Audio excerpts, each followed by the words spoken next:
नमस्कार, स्वागत है आप सभी का। आज हम पढ़ेंगे कहानी जिसका नाम है चंद्रदेव से मेरी बातें। चंद्रदेव से मेरी बातें राजेंद्र बाला घोष जी की लिखित कहानी है। ये कहानी सरस्वती पत्रिका में प्रकाशित हुई थी 1904 में। तो चलिए हम लोग कहानी शुरू करते हैं।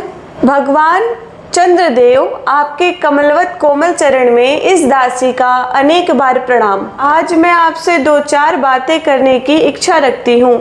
देखो, सुनी अनसुनी सी मत कर जाना। अपने बड़प्पन की ओर ध्यान देना। अच्छा, कहती हूँ, सुनो। मैं सुनती हूँ आप इस आकाश मंडल में चिरकाल से वास करते हैं। क्या यह बात सत्य है? यदि सत्य है तो मैं अनुमान करती हूँ कि इस सृष्टि के साथ अवश्य आपकी भी सृष्टि हुई होगी। तब तो आप ढेर दिन के पुराने बूढ़े कहे जा सकते हैं। यह क्यों? क्या आपके डिपार्टमेंट में ट्रांसफ़र होने का नियम नहीं है? क्या आपकी गवर्नमेंट पेंशन भी नहीं देती?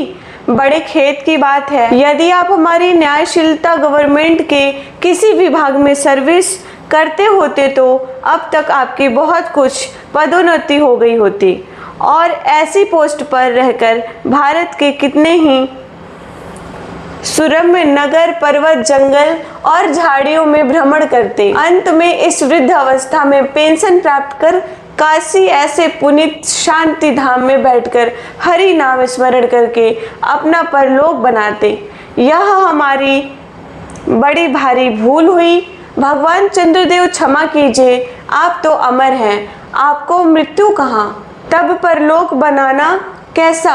ओहो, देवता भी अपनी जाति के कैसे पक्षपाती होते हैं। देखो ना, चंद्रदेव को अमृत देकर उन्होंने अमर कर दिया।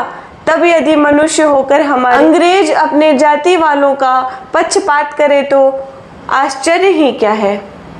अच्छा, यदि आपको अंग्रेज जाति की सेवा करना स्वीकार हो तो एक एप्लीकेशन हमारे आधुनिक भारत प्रभु लॉर्ड कर्जन के पास भेज देवें। आशा है कि आपको आदर पूर्वक अवश्य आह्वान करेंगे, क्योंकि आप अदम भारतवासियों के भांति कृष्णांग तो है ही नहीं जो आपको अच्छी नौकरी देने में उनकी गौरांग जाति कुपित हो उठेगी। और फिर आप तो एक सुयोग्य, कार्यदक्ष, परिश्रमी, बहुदर्शी, कार्यकुशल और सरल स्वभाव महात्मा हैं। मैं विश्वास करती हूँ कि जब लॉर्ड कर्जन हमारे भारत के स्थायी भाग्य विधाता बनकर आएंगे, तब आपको किसी कमीशन का मेंबर नहीं तो किसी मिशन में भर्ती करके अवश्य ही भेज देंगे, क्योंकि उनको कमीशन और मिशन दोनों ही अत्यंत प्रिय हैं। आपके चंद्रलोक में जो रीति और नीति सृष्टि के आदिकाल में प्रचलित थे, वे ही सब अब भी हैं। पर यहाँ तो इतना परिवर्तन हो गया है कि भूत और वर्तमान में आकाश पाताल का सा अंतर हो गया है। मैं अनुमान करती हूँ कि आपके नेत्रों की ज्योति भी कुछ अवश्य ही मंद पड़ गई होगी, क्योंकि आधुनिक भारत संतान लड़कपन से ही चश्मा धारण करने लगी है। इस कारण आप हमारे दीनहीन छीड़ प्रभ भारत को उतनी दूर से भली भांति न देख सकते होंगे। तो आपसे सादर कहती हूँ कि एक बार कृपया कर भारत को देख तो जाइए।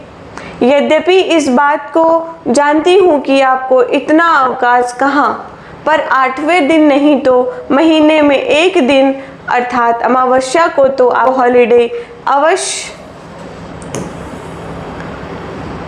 अवश्य ही रहती है। यदि आप उस दिन चाहें तो भारत भ्रमण कर जा सकते हैं। इस भ्रमण में आपको कितने ही नूतन दृश्य देखने को मिलेंगे, जिसे सहसा देखकर आपकी बुद्धि जरूर चकरा जाएगी। यदि आपसे सारे हिंदुस्तान का भ्रमण शीघ्रता के कारण न हो सके तो केवल राजधानी कलकत्ता को देख लेना तो अवश्य ही उचित है।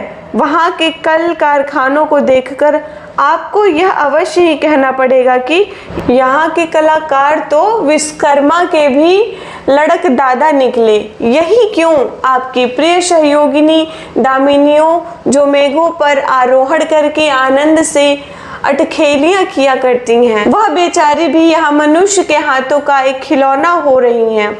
भगवान निशानाथ, जिस समय आप अपनी निर्मल चंद्रिका को बटोर मेघमाला अथवा पर्वतों की ओट से सिंधु के गोद में जा सकते हैं, उस समय यही निरद वासिनी विश्वमोहिनी सौदामिनी अपनी उज्जवल मूर्ति से आलोक प्रदान कर रात को दिन बना देती है। आपके देवलोक में जितने देवता हैं उनके वाहन भी उतने हैं। किसी का गज, किसी का हंस, किसी का बैल, किसी का चूहा इत्यादि। पर यहाँ तो सारा बोझ आपकी चपला और अग्निदेव के माथे मढ़ा गया है। क्या ब्राह्मण, क्या क्षत्रिय, क्या वैश्य, क्या शूद्र क्या चांडाल, सभी के रथों का वाहन वही हो रही है। हमारे श्वेतांग महाप्रभु गढ़ को जहाँ पर कुछ कठिनाइयों का सामना आ पड़ा, झट उन्होंने इलेक्ट्रिसिटी को लापटका। कठिन से कठिन कार्य सहज में संपादन कर लेते हैं और हमारे यहाँ के उच्च शिक्षा प्राप्त युवक काठ के पुतलों की भांति मुंह ताकते रह जाते हैं। जिस व्योमावासिनी विद्युत देवी को स्पर्श तक करने का किसी व्यक्ति का साहस नहीं हो सकता, वही आज पराए घर में आश्रिता नारियों की भांति ऐसे दबाव में पड़ी है कि वह चूं तक नहीं कर सकती। क्या करे, बेचारी के भाग्य में विधाता ने दासी वृत्ति ही लिखा था। हरिपदोद्भवा त्रैलोक्या पावनी सुरसरी के भी खोटे दिन आए हैं। वह भी अब स्थान स्थान में बंधनग्रस्त हो रही है। उसके वक्ष स्थल पर जहाँ तहाँ मोटे बृहदाकार खंभ गाड़ दिए गए हैं। कलकत्ता आदि को देखकर आपके देवराज सुरेंद्र भी कहेंगे कि हमारी अमरावती तो इसके आगे गिरी फीकी सी जान पड़ती है। वहाँ ईडन गार्डन तो पारिजात परिशोभित नंदन कानन को भी मात दे रहा है। वहाँ के विश्वविद्यालय के विश्वश्रेष्ठ पंडितों की विश्वव्यापिनी विद्या को देखकर वीणा पाड़ी सरस्वती देवी कहने लग जाएंगी कि निसंदेह इस विद्या दिग्गजों की विद्या चमत्कारिणी है। वहीं के फोर्ट विलियम के फौजी सामाना को देखकर आपके देव सेनापति कार्तिकेय बाबू के भी छक्के छूट जाएंगे, क्योंकि देव सेनापति महाशय देखने में खास बंगाली बाबू से जचते हैं और उनका वाहन भी एक सुंदर मयूर है। बस इससे उनके वीरत्व का भी परिचय खूब मिलता है। वहाँ के मिंट को देखकर सिंधु तनया आपकी प्रिय सहोदरा कमला देवी तथा कुबेर भी अकचका जाएंगे। भगवान चंद्रदेव इन्हीं सब विश्वमयोत्पादक अपूर्व दृश्य का अवलोकन करने के हेतु आपको सादर निमंत्रित तथा सविनय आहूत करती हूँ। यहाँ आने से आपको अनेक लाभ भी हों। आप जो अनादिकाल से निज उज्जवल वपु में कलंक की कालिमा लेपन कर कलंकी, शशांक, शशधर, शशालांछन आदि उपाधि मालाओं से भूषित हो रहे हैं, सिंधु तनय होने पर भी जिस कालिमा को आप आज तक नहीं धो सके हैं, वही अजन्म कलंक शायद यहाँ के विज्ञानविद पंडितों की चेष्टा से छूट जाए। जब बंबई में स्वर्गीय महारानी विक्टोरिया देवी की प्रतिमूर्ति से काला दाग छुड़ाने में प्रोफेसर गज्जर महाशय फलीभूत हुए हैं, तब क्या आपके मुख की कालिमा छुड़ाने में वे फलीभूत न होंगे? शायद आप पर यह बात भी अभी तक विदित नहीं हुई है कि आपके स्वामी सूर्य भगवान पर जब हमारे भूमंडल की छाया पड़ती है तभी आप लोगों पर ग्रहण लगता है। पर आपका तो अब तक वही पुराना विश्वास बना हुआ है कि जब कुटिल ग्रह राहु आपको निगल जाता है तभी ग्रहण होता है, पर ऐसा थोथा विश्वास करना आप लोगों की भारी भूल है। अतः हे देव, मैं विनय करती हूँ कि आप अपने हृदय से इस भ्रम को जड़ से उखाड़ फेंक दें।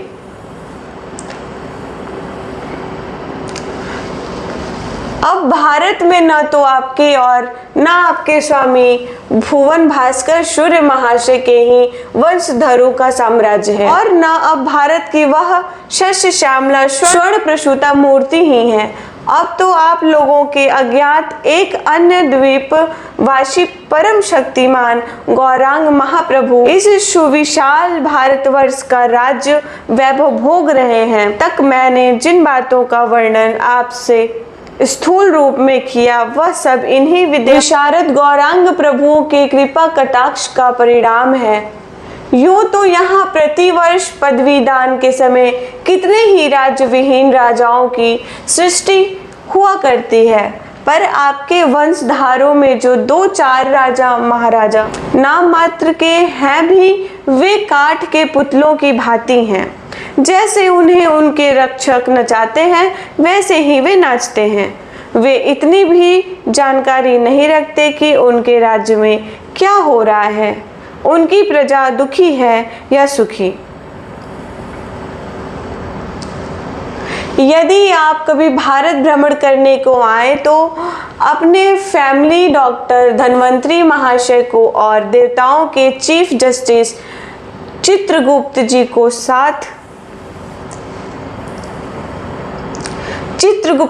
साथ अवश्य लेते आएं।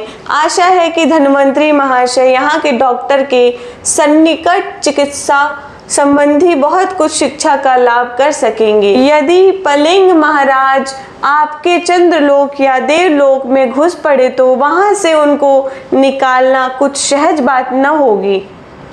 यही जब चिकित्सा शास्त्र के बड़े बड़े पारदर्शी उन पर विजय नहीं पा सकेंगे, तब वहां आपके देवलोक में जड़ी बूटियों के प्रयोग से क्या होगा। यहाँ के इंडियन पीनल कोड की धाराओं को देखकर चित्रगुप्त जी महाराज अपने यहाँ दंड विधि को बहुत कुछ सुधार सकते हैं, और यदि बोझ न हो तो यहाँ से वे 2-4 टाइपराइटर भी खरीद ले जाएं। जब प्लेंग महाराज के अपार अनुग्रह से उनके ऑफिस में कार्य की अधिकता होवे, तब उससे उनकी राइटर्स बिल्डिंग के राइटर्स के काम में बहुत ही सुविधा और सहायता पहुंचेगी। वे लोग 2 दिन का काम 2 घंटे में कर डालेंगे। अच्छा, अब मैं आपसे विदा होती हूँ। मैंने तो आपसे इतनी बातें कही, पर खेद है आपने उनके अनुकूल या प्रतिकूल एक बात का भी उत्तर न दिया। परंतु आपके इस मौनावलंबन को मैं स्वीकार का सूचक समझती हूँ। अच्छा, तो मेरी प्रार्थना को कबूल करके एक दफा यहाँ आइएगा जरूर।